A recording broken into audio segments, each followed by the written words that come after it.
май айында сот реформасы боюнча кеңештин жыйыны өткөн.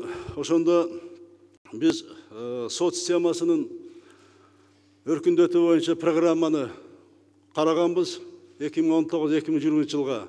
Ошондо мен жогорку соттон келип жасаган баяндамачка суроо бергенмин. Ушу сот реформасын ишке ашыруу үчүн эмне керек силерге деп.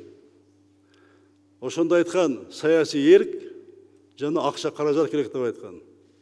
Мына саясий эрк бар бизде азыр. Эң оор реформа баштап атабыз. Каражатты мына 1 жылда 38,5%га мына көбөйтүп атылат. Былтырда көбөйгөн, жылда көбөйүп атат. Мына өлкөдө дагы башка муктаждыктар абдан көп. Бирок ошого карабай, сот системасына каражаттарын да көбөйтүп атабыз. Мына мугалимдерге, медиктерге жана башка тармактарга кереги жок дейсиңер каражат. Аларга да керек.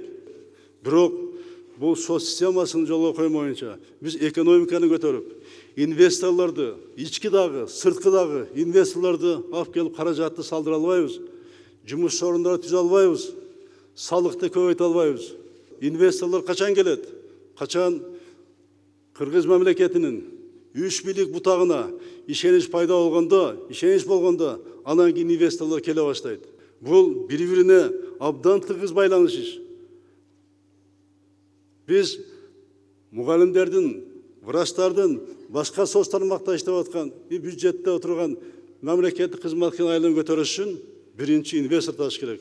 А буга сот системасы биринчи адилеттүү болуш керек. Анан келе баштайт. Мына каражат бөлүп атабыз. Бирок мына көрүп атасыңар, силерден азырынча ошого жараша кайтарым болбой жатат.